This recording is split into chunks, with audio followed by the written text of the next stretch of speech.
Ye has dropped an album. Finally, I wasn't sure what was happening because he dropped Bully officially. Really, what happened that was interesting was he did a live stream the night before, or on Thursday night playing the album, but he didn't release the album. And notoriously, everybody always releases the album on that Thursday night at midnight, Friday morning, whatever that might be. Yeah.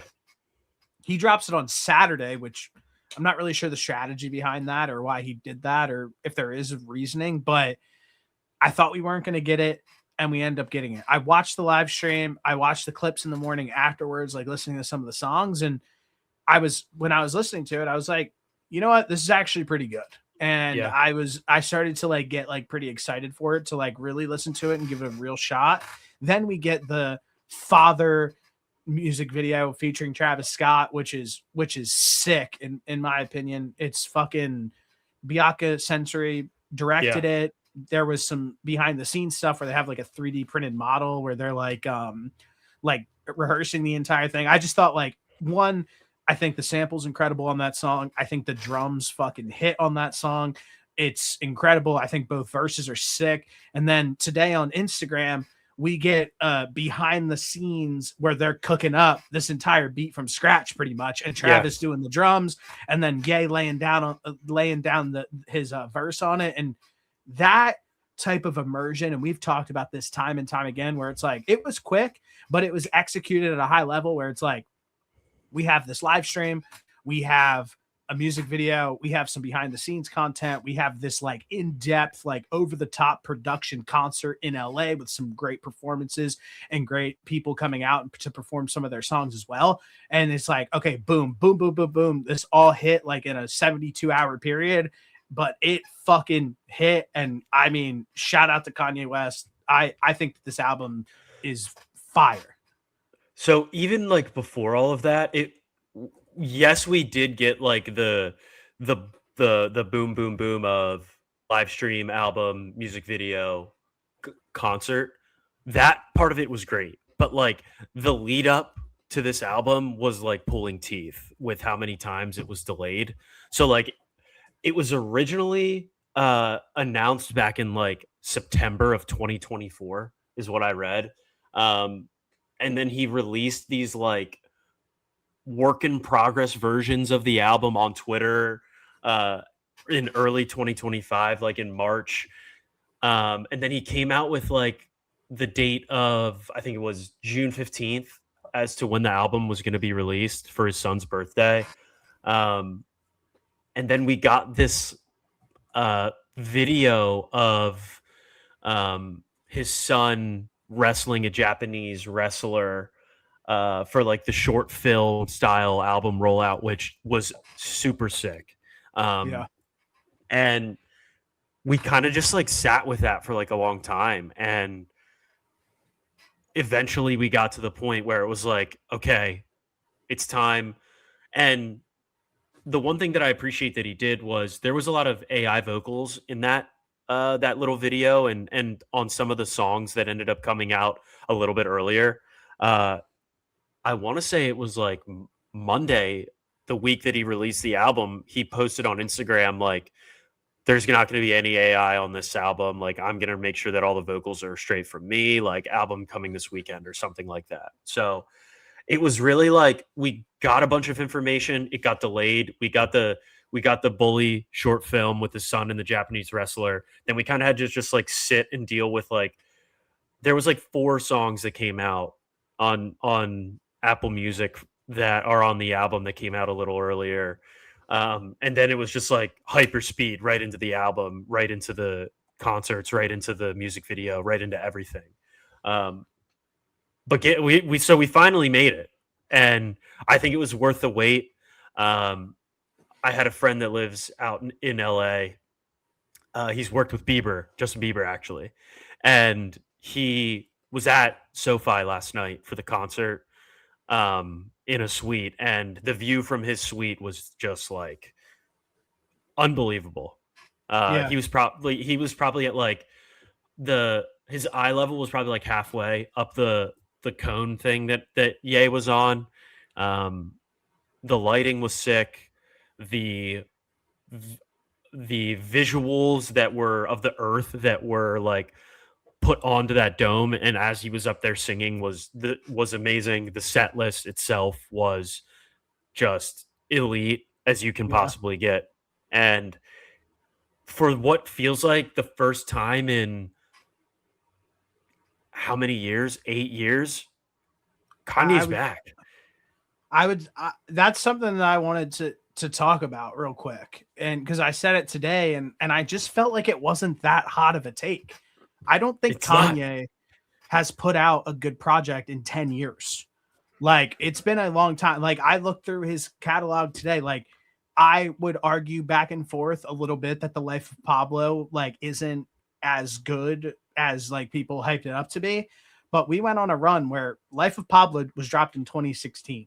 We have Ye in 2018, Kids See Ghosts in 2018, Jesus is King in 2019, Donda in 2021, Vultures 1 in 2024, Vultures 2 in 2024, and Donda 2 in 2025.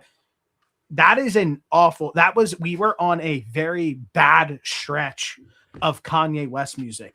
And again, I've said this before and I'll say it again. Like, I'm not going to sit here and say that Kanye West is overrated in any way, shape, or form because I think that he's like one of the greatest ever.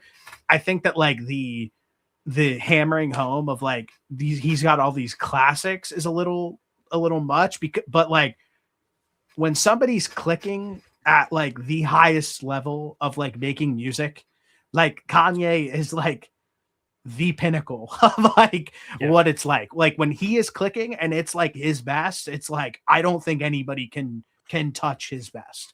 And I've always said that. And I think that like this album, do I think it's his best? Absolutely not. Like he's got a crazy discography. We've talked about that before, but I think that this is easily I think that this is better than Life of Pablo. I think it's his best. I said this earlier today. I think it's his best album since Jesus. I'll push back with like the thing I'll push back on is I think that in that since the Life of Pablo in 2016, like there has been like I thought that Ye and I thought that Kids See Ghosts both were like okay. I think this is better than both of those by far. But I think that there was like a couple songs like here or there that you got on those, and then a couple songs in like Vultures maybe here or there. But like as a collective, this is by far the best album that he's put out since the Life of Pablo. From head to toe, this is the best. I'm not saying I know that. A good song in 10 years. No, I know that. I was just putting that out there to like clarify that I think that there has been some moments that have been decent, but as a whole, this is by far the best project that he's put out since the Life of Pablo. Yeah, and really, I want to talk about the album too. Is like one, I think all the samples are sick. I think the beats are sick. I don't think that the content within the album's like anything crazy, but like I really don't give a shit about that, and I've never really have. That's not something I care about. But like listening to all of this, it just feels really good. What was your initial reaction to the album? My initial reaction was that it was all like very digestible and like almost like very easy to listen to. A lot of the songs are like 2.5-ish minutes. I think it's 18 songs, and I think it's like 42 minutes of the total album. I think this is like a very easy, digestible album to listen to where like it doesn't feel like you have to sit down and like really lock in and immerse yourself in it in order to enjoy listening to it. I think this is something that you can throw on and just roll around, and I think it's really good. I on the ground or yeah, just roll around on the ground in the dirt. Okay, word. No, I'm with you on that as well, and it's I needed this. Just because there wasn't like, anything that I heard that I was like, what the fuck am I listening to? No, not at all. And a lot of the shit with Kanye is that I don't listen. I separate the art from the artist all the time. Like I don't really all of that shit like was just like maybe like if you were like a diehard fan, I could see that being like pretty annoying, like him just like always going off on the rails. But like it just feels like this is like he's in a good headspace and he put out a good album, and I'm happy about that because it's like I haven't heard anything from Kanye in, like I said, in like 10 years that I've been like, damn, I really like this. Like I can sit here and listen to it and be like, damn, I actually like really like this album. Great 2026 is off to a super hot start for music. It genuinely feels like an ode to all of his older music. Like there is moments of like 808s and 808 and heartbreaks in this. There's moments that I feel like I'm listening to Yeezus. There's moments where I felt like I was listening to The Life of Pablo. And I think that this is like kind of a culmination of a lot of those types of sounds that he was making when he was putting together his best music. I think that this album fully like encapsulates all of that. Yeah, I'm with you. So the next thing I wanted to talk about, we talked about a little bit already, was the concert itself, and really it's sat in my mind, and I was trying to think about it today, and we watched him do it all over the world. Like we watched him do like a pop up in like Seoul, North Korea, or something like that, and it was like ridiculous. It'd be South Korea, yeah. Sorry, just Kanye with Kim, so my question for you is who in rap right now is selling out a stadium? Because I think that there quite literally might be two names. I think it's Travis Scott, like pack out a stadium. We know Travis Scott can do it. There's not much debate there.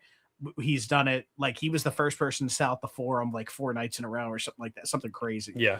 Kanye and we watched him do that in like India and Japan and like all these like crazy places. And we watched Kanye do the exact same thing. And we watch him come to America, pack out a stadium. Who else is on your list who's packing out a stadium right now? I'm not counting Kendrick. Kendrick's sellout of the Forum after dropping Not Like Us doesn't count because it was in his hometown in LA and he just dropped like a massive hit record. So I'm not counting that. Who's on your list? I mean, I don't Cardi. Could Cardi go to Japan? Could Cardi go to Japan right now and pack out a stadium? I think it depends on size of stadium and where the state like these like these state, like we're talking Travis, Kanye, like who else is packing out the stadium? I think there's an argument for Playboy Cardi low key. They do show out for Cardi, and he also doesn't do like a ton of shows. So yeah, thanks. So I could see that maybe. Like I don't even want to say Drake because I don't think right now he would, based off of the last album. I think I would need to see what the new one hits for. Could Drake sell out a stadium in India the same way Travis can? I don't think so. I really don't. Which is crazy to think about because like Drake is just like such like a mega superstar, it feels like. But like I don't think Drake's popping down in Japan and selling out a stadium. Is that a crazy take? I honestly think that like the Kanye and the Cardi for some reason lands way harder in Japan. I think Drake sells out a stadium in the UK, no problem. But I don't think he can do that at any spot right now. I just think that we saw Kanye go through just like such a mental battle and put out some music that was just like not great for so long that he finally is back what seems to be in a good headspace and he's put out a great product. I think I really think the list is very short as to who's so is our list Kanye and Travis Scott. I think you could get Cardi at some spots. I think you could get Drake at some spots, but I think they have like I think Cardi I think Drake and Kanye and Travis have like the biggest cult following currently. Yeah. I think they do. I really think they have the biggest cult following out of a lot of the rappers right now. And me and you have been to I both think of their Bunny live and shows. Taylor Swift sell out stadiums too right We're now. not talking But about we're just talking rap. we're just rap. Yeah. I think that, and the weekend would do that too. I think that like we've been to their live shows, Kanye and Travis's. It is not a normal live show. It's just No. not. It's ridiculous. It's over the top. It's like when you walk into an arena, you're stepping into like a new world damn near. So it's just like how can other artists replicate something that like just can't be replicated? And that's probably why the demand is so high for Yeah. artists like Travis and Kanye, like all over the world, like no borders. I think I don't know what it is, like deep down in my heart for some reason. I think Playboy Cardi is somebody who would shock a lot of people of how many stadiums he could sell out. I feel like. The cult following for Playboy Cardi is just unbelievably slept on. Yeah. And and I think it just goes like, because he's another guy that doesn't put out like a ton of stuff. He's extremely low key. Now Kanye is not as necessarily as low key as He Cardi. is at times. He can He be, is at yes, he times. can be. Yeah. But Cardi is literally a vamp. He's a vampire. Yeah. Yeah. He And doesn't talk. He doesn't and, talk. and I think that is like what helps with the mystique of him that draws so many people to the shows when he is there. The last thing that I want to close off on I this also note- have one other thing too, is I think Go ahead. that I think the Kanye piece of it is like, and maybe, and this will apply to Drake too, like, because they're both older. Who knows when these guys are going to be done touring? And that's probably something that goes through a lot of people's minds, is like, well, I haven't seen one of these guys. I have to go see them before they stop touring, because that could come to an end very.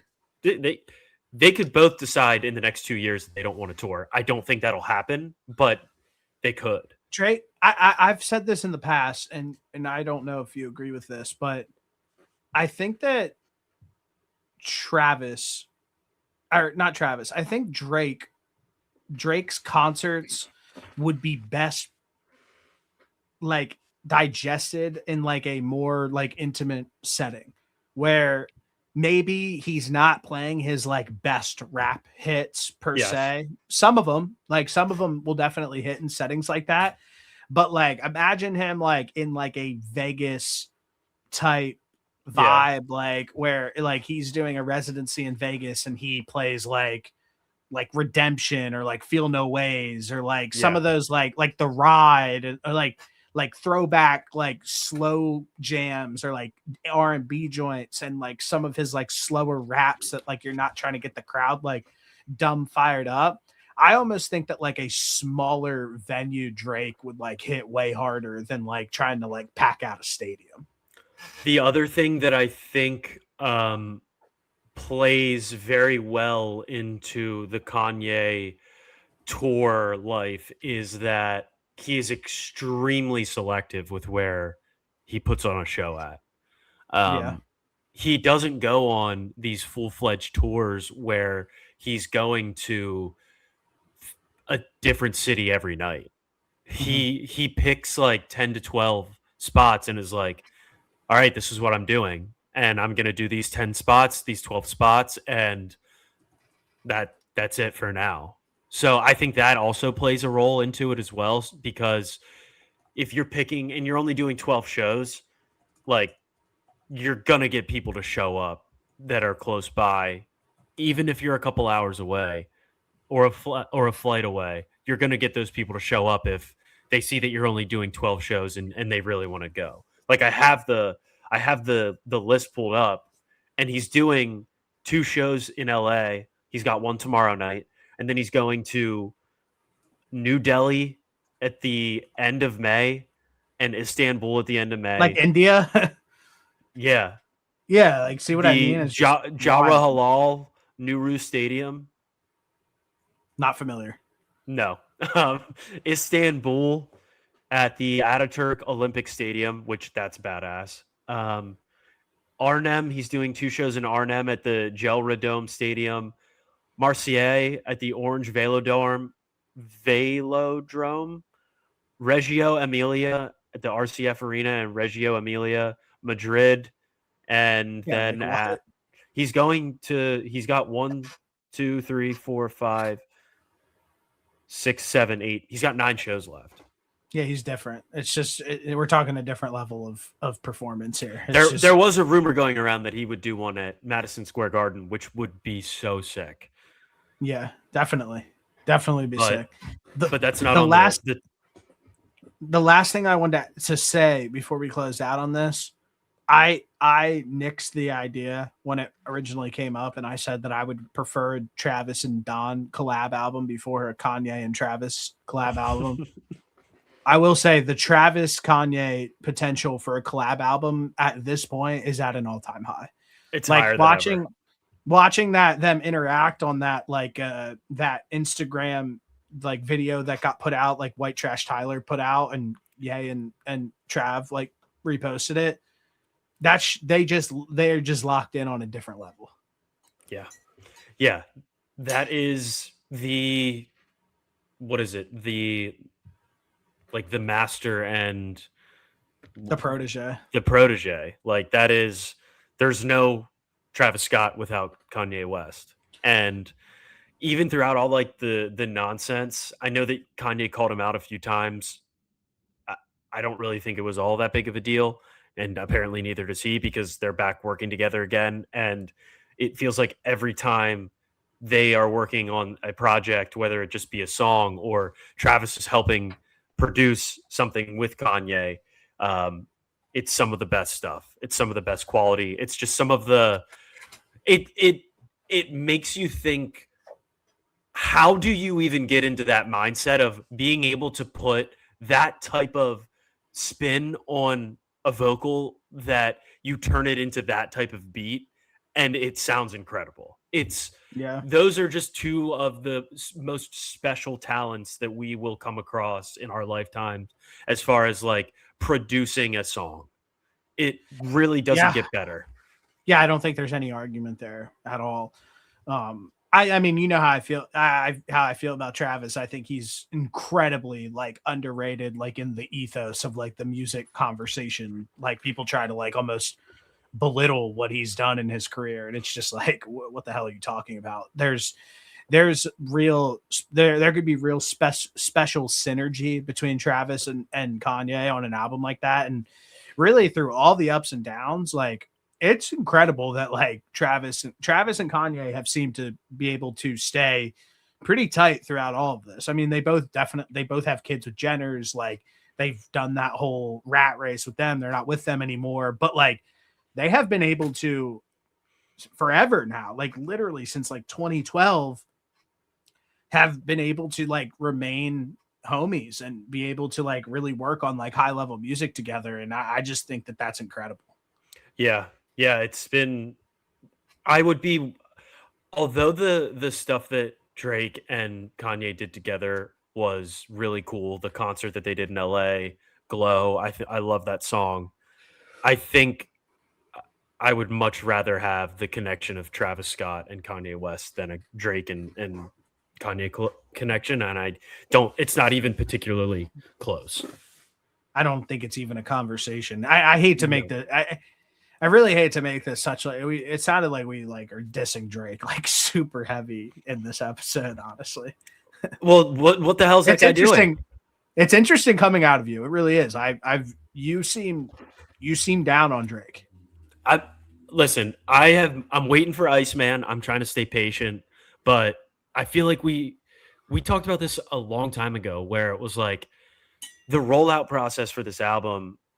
And obviously this is supposed to be an ode to Bully, because this album I think is great and I don't want to like take away from it. But like the Drake album, we've been waiting on Iceman for how long? And he started out with these 3 shows, these 3 little episodes, and it's like, cool, we're getting it. And then it's been quiet. We'll hear a thing here and there about him potentially working on stuff. I did just see a clip.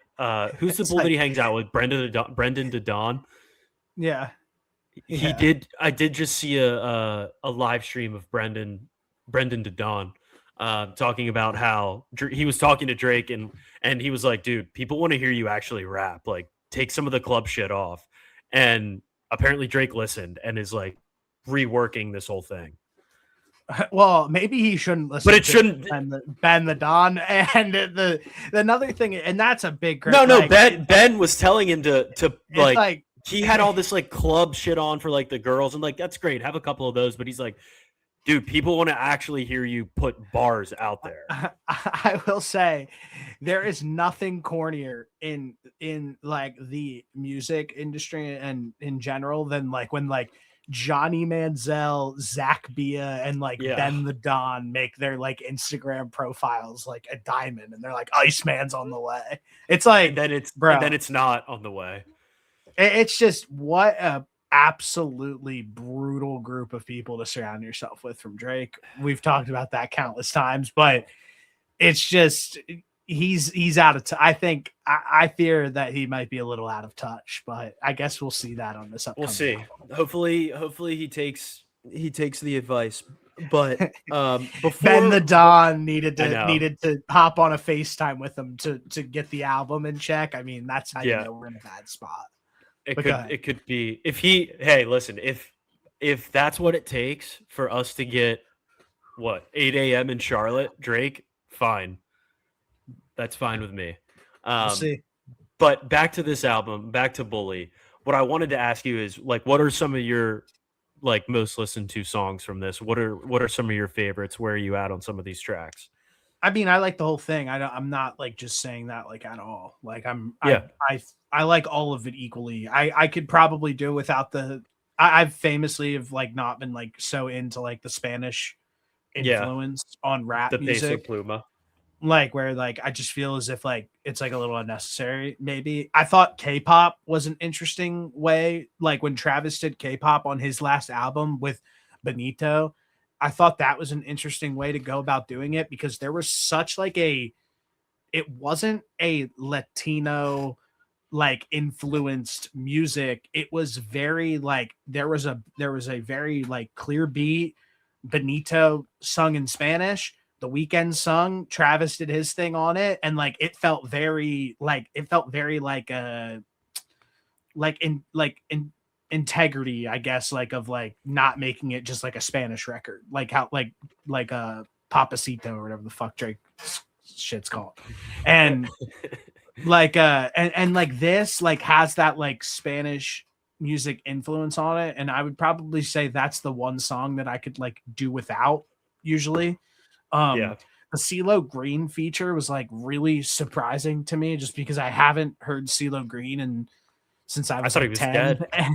and I thought it was really cool other than like when he like pops out on the red carpet and his like son's face is painted red and he's wearing like red contacts. That's a little weird, but like this was cool. I thought I was like very surprised by that. And I think that this Father song with Travis Scott is a legitimate classic. I don't think I think that like it is automatically like, and they knew it when they were making it, like this shit's a classic. So but really the whole I really like the entire thing outside of like that the Last Breath song. There's a stretch here for me from like highs and lows to circles, so 10, 11, 12, 13, where I'm like, okay, I'm these aren't bad, but these aren't ones that I'm like going to actively seek out and listen to. Now maybe I have to go back and listen to them a couple more times, but like first few listens I didn't find myself being like, yeah, I need to go back and listen to this again. Father, I obviously thought was great. Punch Drunk is going to be like if there wasn't a Travis song on this, I think that Punch Drunk would be like the most played song on this album. I think it's extremely catchy. I think it's like very upbeat. I think it's I don't know, just like a good vibe. It's like a good vibe song. And then same with Whatever Works. I think those two kind of pair well going 5 and 6 with each other. Mama's Favorite, that end part of that song where it's like the video of him and his mom sitting there talking, and she's like, "Oh, Kanye, you make records like Michael Jordan shoots free throws." I'm a shed a tear hearing that Yeah. part, just because like of all the stuff that he's gone through, like with his mom, like it really felt like that. When I heard that song, I was like, "Oh, he's back." Like that was the song Yeah. where I knew that it was the Kanye of old, where it's like, okay, this sounds like he's making music with his mom, like by his side almost, like making the best version of Kanye West. And even though Yeah. this isn't his best work, it still felt like that's what he was like tapped into. Yeah. So that was really sick. Uh, I didn't expect the CeeLo Green feature either. Um, one of my favorite song off this album though is Preacher Man. This was one of the songs that came out earlier. It did have some of the AI vocals on the original version that came out. Um, but I think that this might have jumped into like the top 10, 15 of my favorite Kanye songs of all time.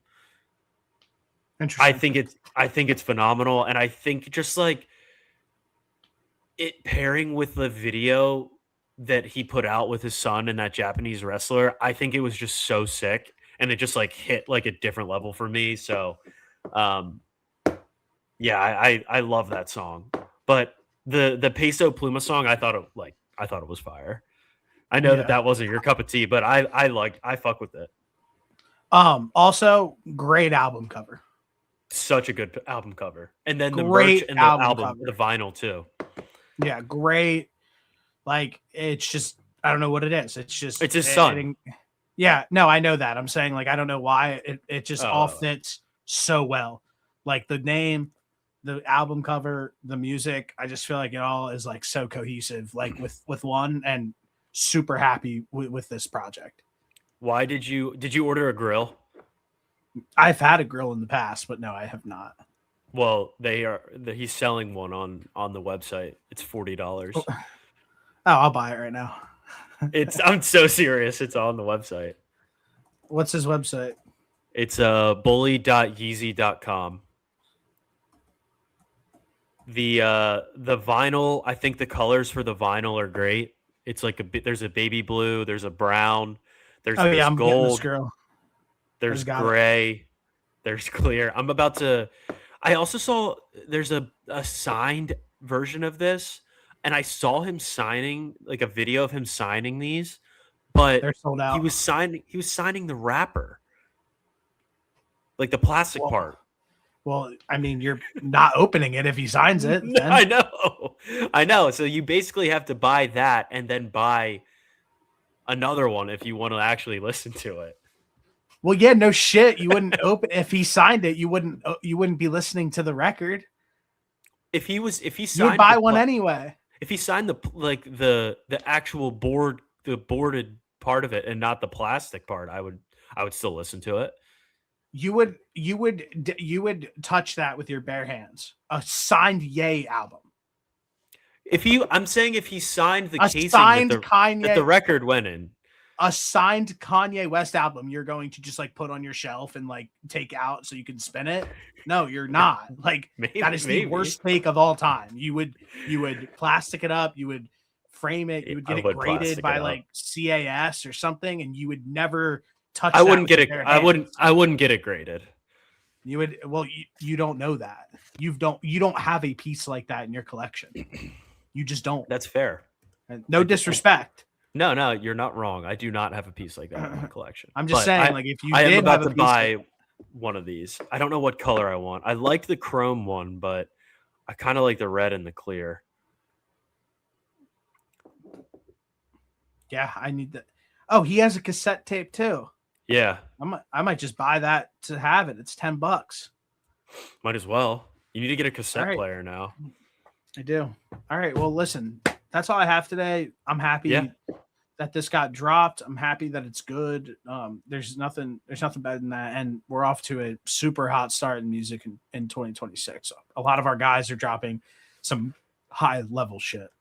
That's right. I'm thrilled with how 2026 is trending from a music perspective thus far. It's off to a strong start. the rest of the year I've got to have high expectations for the rest of the year. Travis and Future next. I hope so. Sooner rather than later, I hope. Travis and Future. I think I need Future more than an album more than anybody else now that we got this Kanye one. Travis and Future on the way. Confirmed. Stamp it. All right. See you, boss. Go Birds. I just spit it. Good girl, we're getting paper as a passion. Collect the stacks.